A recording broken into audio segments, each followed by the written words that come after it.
Assalamualaikum warahmatullahi wabarakatuh para netizen. Jumpa kembali dengan saya OGSOS si ganteng kalem tentunya ya. Masih tetap di gelarannya konten-konten dari Bamuswari TV. Dan pada kesempatan baik ini Bamuswari TV kehadiran seorang tamu yang istimewa. Beliau adalah seorang mantan pemanjat tebing, pemanjat gunung, suka nolong orang yang kecelakaan. Bahkan beliau sekarang bergerak dalam bidang kemanusiaan ya, jadi menolong manusia yang membutuhkan. Jadi siapapun juga yang membutuhkan bisa datang ke beliau. Siapakah gerangan? Beliau adalah Mas Darmanto. Siap. Terima kasih. Oke, ya Mas Darmanto. Kenapa saya pakai begini? Sengaja ini sebenarnya ya, karena kalau menghadapi orang yang suka travel, jalan ke gunung dan sebagainya harus pakai training. Supaya nanti kalau ngajak umpan tinggal lari ya. Apa kabar Mas Darmanto? Alhamdulillah sehat kan. Ya, Mas Darmanto, boleh memperkenalkan diri sedikit profil aja Mas Darmanto? Ya, terima kasih sebelumnya Mas Wali telah mengundang kami datang ke studionya nih. Alhamdulillah saya bahagia sekali, kehormatan bagi saya bisa hadir di sini. Ya, makasih. Untuk Bang Muswari, perkenalkan nama saya Darmanto. Kebetulan saya masuk dulu di Wanadri, masuk Wanadri tahun 96. Tahun 96 ya? 96 saya udah masuk betul. Wanadri. Iya. Kebetulan 2008 sampai 2010 saya terpilih menjadi Ketua Umum Wanadri se-Indonesia. Wush, luar biasa mantap. Dan lagi sudah itu kita beres 2008 sampai 2010 beres, kita buat beberapa program sih kan dulu. Betul. Programnya salah satunya penjelajahan 92 pulau terluar di Indonesia. Bukan yang di pinggir pantai tapi terluar Ya. Kita kasih tapal batas ini NKRI. Woi, Dan di bawah patok tersebut kita tuliskan pesan dalam botol sebenarnya. Nanti untuk sejarah kedepannya, jadi ada pesan yang kita masuk ke dalam botol, kita cor di bawah si tiang tersebut. Bendera. Yang ada stainless, ada Ya. koordinatnya, ada apa ini bawah ini NKRI. Kita di bawah tersebut kita ada botol yang memang nanti yang buka siapa untuk anak cucu kita mungkin biar tahu bahwa ini adalah masuk ke wilayah NKRI. Luar biasa. Jangan-jangan nanti botolnya digali sama anak-anak yang lama main di situ. Nah, biasanya untuk koleksi, Pak. Koleksi. Koleksi botolnya. Botolnya entah apa ininya ya. Yang jelas pada saat itu nggak ada yang urgent kan? Iya. Nggak ada ya? Ya nggak ada. Jadi memang posisinya. Yang kebetulan mau BAB masukin botol nggak ada. Nggak mungkin. Karena Mungkin. untuk mencapai ke daerah tersebut memang cukup sulit sekali. Oke, sesuatu ya yang mungkin nanti bisa digali oleh para Tapi jangan digali sekarang, nanti patoknya hilang. Betul. Selanjutnya kita juga buat program beberapa, salah satunya adalah Seven Summit, pendakian 7 puncak di 7 benua. Wah, mantap. Itu Mana kita aja tuh? Semua ada Denali, Everest, Kilimanjaro, Aconcagua, dan lain-lain. Kita dari tim Wanadri kebetulan sudah naik Itu semua. Kilimanjaro tuh di Afrika di mana deh? Kalau daerahnya kan pura-pura nggak tahu, karena udah tahu. Enggak. Jadi Kilimanjaro maksudnya dari nama aja kan itu kayak orang Sunda ya, nama Sunda ya. Kilimanjaro. Gitu kan. Ya. Ya di sana kita Kalau alhamdulillah. Pelawak Kilimanjaro itu namanya. Karawang. Pelawak. Oh, Pelawak Kilimanjaro. Kilimanjaro ya. Kuat. Jarwo, bukan Jaro ya. Heeh. Jarwo. Alhamdulillah kita 3 tahun itu sampai fresh, kita sudah Mantap. bukan saya ya. Teman-teman tim satu Ya, tim. tim udah semuanya. Terbagi berapa tim itu waktu keliling 7 benua? Kita hanya jadi yang namanya Seven Summit itu kan harus orang yang sama mendaki puncak 7 benua. Jadi kalau Akang yang ngedaki harus Akang.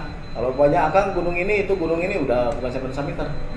Jadi memang harus tim yang sama yang masuk ke atas. Dan itu kan Indonesia alhamdulillah sudah masuk ke dalam rekor. Masuk bahwa kita bisa Seven Summiter. Jadi ya lumayan Pak. Kiri kanan, dananya kan kita nggak dibantu oleh pemerintah. Jadi kita memang cari donasi sendiri. Ya. Alhamdulillah 3 tahun. Biasanya sponsornya Bisa. banyak juga kan kalau misalkan. Kalau sponsor mah relatif ya. Kan namanya juga kita mah relawan volunteer. Nyarinya yang memang mau membantu kita. Cuman kita ada syaratnya satu, ya walaupun saya rokok biasanya enggak, alkohol enggak. Karena kita media pendidikan. Ya, jadi memang mencari yang memang ridho aja ngasih lah. Betul. Nggak bisa gratisan. Pengenalan gitu. Terus jadi ketua nih, kesan pesan jadi ketua gimana? Jadi kalau pesan kesan jadi ketua sangat disebutnya dinamikanya kompleks sekali, banyak sekali. Karena satu di Wanadi itu kan saya hanya lulusan SMA. Sedangkan di Wanadi ada insinyur, ada dokter, ada apa dan sebagainya. Kuliah udah banyak lah. Saya hanya SMA cuma mikir apa saya mampu nggak ini bergaul ataupun memimpin organisasi dengan orang-orang yang lebih jago dari saya. Kayak ngajarin ikan berenang kasarnya kan. Tapi ya karena namanya proses belajar kita pendidikan karakter, makanya kita coba saja. Coba, jadi umur itu bisa mah dahulu sorangan. Ya, benar sekali, semua pasti bisa kok. Kalau kita dikasih kepercayaan, kalau yang muda dikasih kepercayaan, insya Allah mereka bisa menunjukkan kemampuannya. Betul. Kalau Wanadi cenderung sih masalah senioritas. Kalau menurut saya ya. Itu kalau setahu saya Wanadi itu senioritas. Jadi tidak ada latar belakang atau background pendidikan. Betul. Jadi kalau Wanadi siapapun yang memang ini layaknya pasnya jadi ketua atau pewaris ketua ya harus jadi ketua. Ya. Di salah satu janji dan hakikat Wanadi adalah kita harus ada mencintai lingkungan. Makanya Wanadi dulu 2008 dikasih oleh Pak MS Kaban waktu menteri beliau. Betul. Jadi Wanadi jangan bisa hanya naik gunung, tapi ngelola gunung bisa nggak? Mantap tuh. Makanya kita masalah lingkungan kita deket. Waktu itu kita ada 2 pilihan, ada Sancang 1, ada Karembi 1. Terus kita pertimbangkan dengan berbagai macam pertimbangan dan sekali lagi saya lihat di sini kan paru-parunya Bandung Timur itu hanya di Karembi, tidak ada lagi. Jadi kalau Karembinya rusak, ke bawahnya otomatis hancur. Betul. Kita lihat Sancang sekarang udah tahu sendiri ya, sudah tidak sewah dulu. Sekarang sudah mulai sudah tidak seseram zaman dulu. Ya, dengan mitos tahun 90-an itu serem banget. Betul sekali. Karena kita menyelamatkan hutan itu memang harus dengan mitos. Ya, dengan legenda, dengan mitosnya itu akan selamat. Ya betul. Kalau nggak dengan itu, Karembi harimaunya ada sekian bulu, itu orang takut naik ke atas. Betul. Itu ya. Salah satunya karena memang bukan menakut-nakuti, memang kita masih ada. Jadi, kalau misalkan Karembi pelawaknya ada 20, orang berburu ke Karembi berarti ya. Jadi nggak modal kabeh kan? Diundang ke handap ya. Di pelawakna. Oke. Itu luar biasa benar. Terus sekarang berarti nungguin Karembi, jagain Karembi. Jadi untuk sekarang ini saya sudah 10 tahun. 10 tahun menjaga di hutan dengan tidak ada sinyal dan lain-lain. Tetap kita ada. Berapa hektar sih Karembi itu? Kalau total keseluruhan itu ada 12.420,7 hektar. Meliputi 3 kabupaten. Ada yang masih utuh, pohon-pohonnya yang masih utuh. Karena sebelum Wanadi kerjasamanya ada beberapa perusahaan ya dulu kita yang tahu. Itu ada Inega Logging kan, 2 tahun 2000-an lah. Inega Logging akhirnya lepas dari Perhutani ke BKSDA dan dari Balai BKSDA, dari Pusat Konservasi kerjasama dengan Wanadi. Nah, kita lestarikan lah, tapi kerjasamanya ini kita nggak dibayar, nggak dapat duit dari pemerintah. Wah, ini ngelola Gunung Karembi sekian triliun, nggak ada kita. Ada. Tapi itu ya kenapa menteri yang menyuruh? Bukan menteri yang menyuruh. Jadi apa? Kita nggak ada sangkut pautnya dengan Menteri Kehutanan gitu, Pak? Ya kalau dihitung nggak ada sangkutnya kan salah satunya kita itu adalah yang mencintai lingkungan, ada berkenaan dengan lingkungan yang dijanji dan hakikat Wanadinya. Nah itu kita jalankan di Karembi. Satu, kita ada penanaman pohon yang disebut dengan wali pohon. Karena kalau orang nanam hanya nanam saja mah gampang. 1000 pohon mah gampang, lapangan bola tanam beres. Tapi yang mengelola siapa? Itu sampai gede itu siapa? Nah kalau di Wanadi dibuatnya sistem wali pohon, mereka bayar hanya 50.000 tapi kita garansi 3 tahun. Kalau pohonnya mati kita ganti, kerdil kita ganti, mati kita ganti. Selama 3 tahun garansi. Jadi penanaman itu nggak kayak di media-media nanam bisa pakai high heel dan sebagainya. Kalau di Karembi nanam ya memang di hutan sebenarnya, nyari yang kosong dan itu nggak dalam satu tempat atau satu wilayah. Jadi banyak wilayah yang kosong. Jadi memang untuk perjuangan untuk sampai ke lokasi penanaman sendiri membutuhkan mental dan fisik yang bagus sebenarnya. Luar biasa ya. Emang ini jauh dari keramaian ya kalau betul di gunung ya. Iya.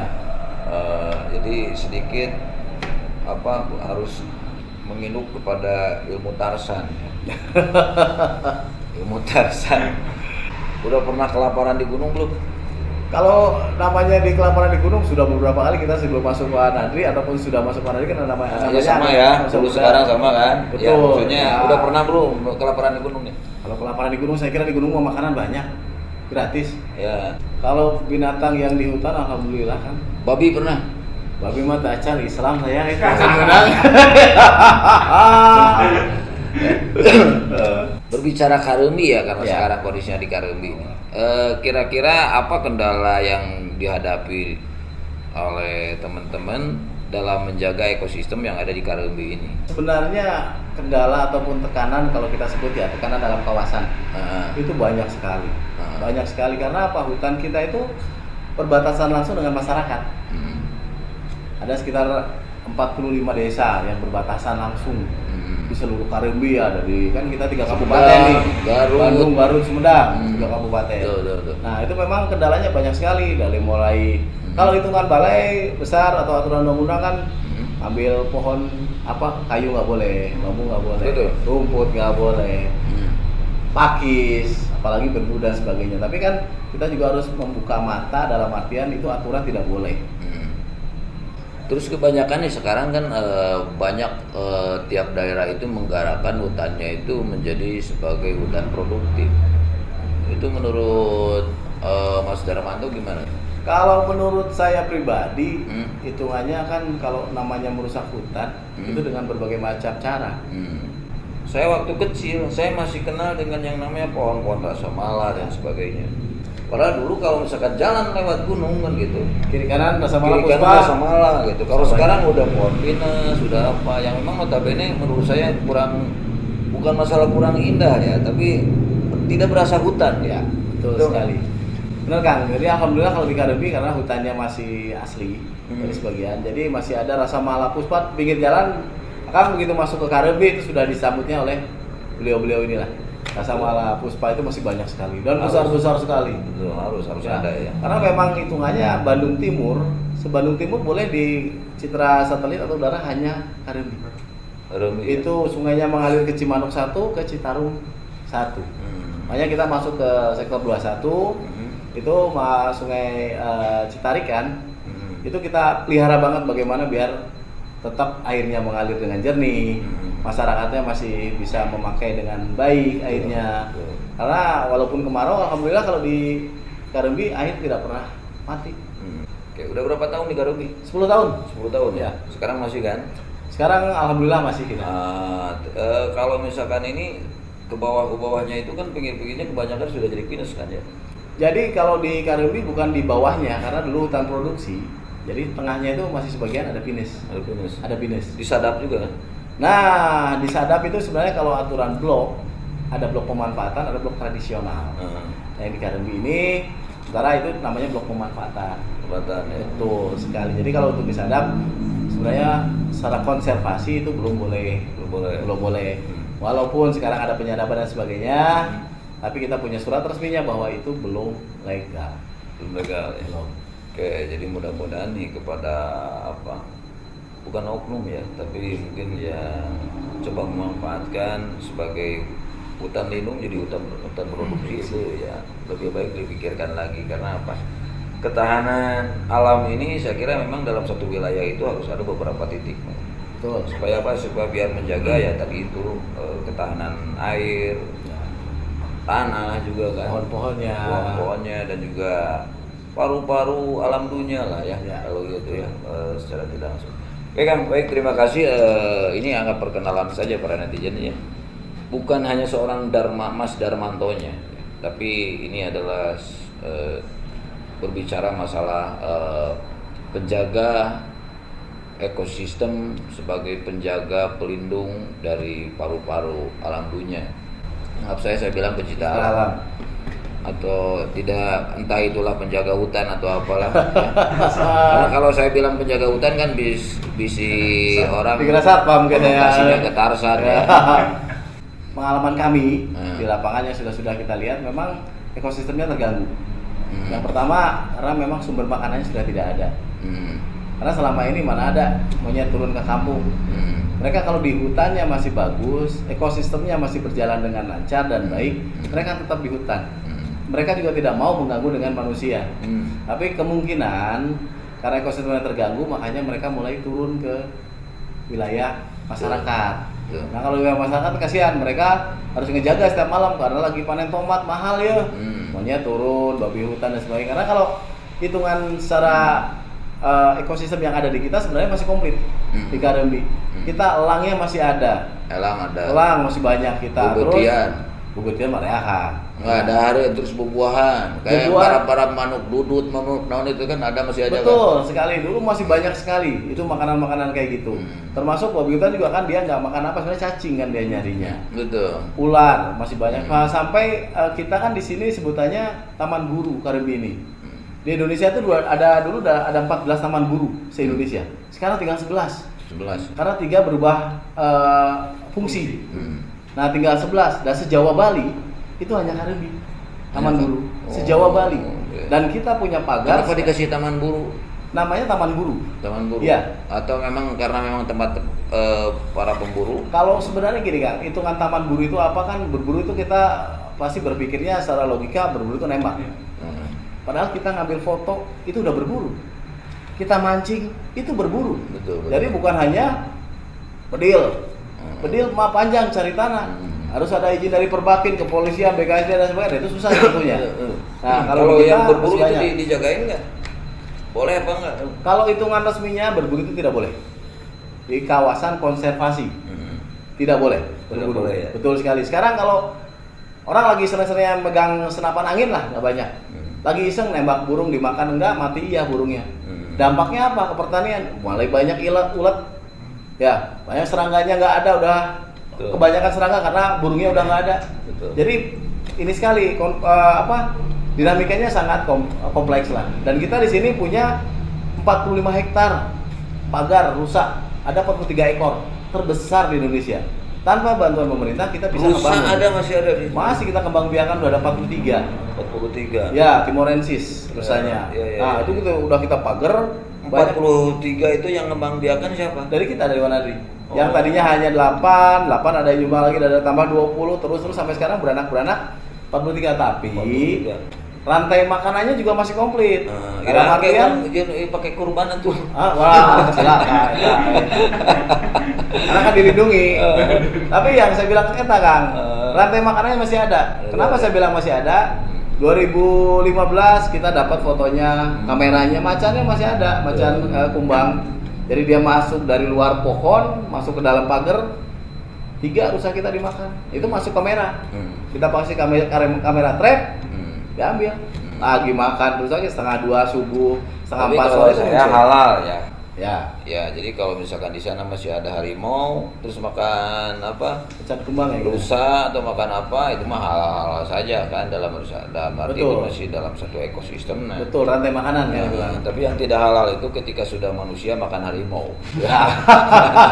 Harimau makan. Makanya rusa. Habis sekarang harimau. Harimau habis karena dimakan manusia. Makanya nih yang tinggal buat penantinya yang tinggal di samping gunung hutan ya, apalagi itu hutan lindung atau hutan observasi ya, jangan sekali-kali para netizen nanti makan binatang-binatang yang ada di hutan tersebut. Karena apa? Karena seperti saya bilang itu adalah tidak halal. Ya, kita cari yang halal saja makanya ya. Oke. Pesan dan kesan Kang untuk para netizen atau harapan Akang ke depan. Terima kasih Kang, pesan dan kesannya saya kira kita harus mengetahui bahwa hutan bukan tempat sampah. Karena kita lihat sendiri setiap yang main ke hutan selalu pulangnya meninggalkan sampah. Boleh dibuktikan dimanapun, baik tempat wisata ataupun hutan lindung ataupun hutan rekreasi, semua pasti meninggalkan sampah. Kita ingatkan bahwa hutan bukan tempat sampah. Apalagi sampai ada plastik di hutan, terlalu. Ya, sangat terlalu sekali. Sekarang jangan pernah menanyakan kepada kita apa yang diberikan hutan untuk kita, tapi tanyakan kepada dalam diri Anda apa yang telah Anda berikan untuk hutan. Dan saya kira Bang Muswari semoga mendukung cita-cita kita untuk masalah lingkungan. Kita selalu pasti. Mari kita bersama-sama membangun, terutama Karimbi ini dekat sekali dengan daerah kita ya. Harus diselamatkan. Agar ekosistemnya Bandung Timur tetap punya air yang melimpah untuk kedepannya. Betul. Dan air di bawahnya sumurnya bisa tetap berair ya. Amin. Oke, terima kasih. Terima kasih atas kehadirannya ya. Siap, semoga tetap konsisten. Terima kasih para netizen, mudah-mudahan ini ada faedah dan manfaatnya buat pemirsa semua ya. Yang jelas kalau kita perlu bernapas dengan lega, tentunya kita salah satunya harus menjaga hutan agar tetap terjaga ekosistem. Terima kasih hatur nuhun, saya UGSOS beserta dengan Mas Darmanto. Ya, sampai ketemu di lain waktu dan kesempatan. Bila itu hidayah, wassalamualaikum warahmatullahi wabarakatuh. Salam.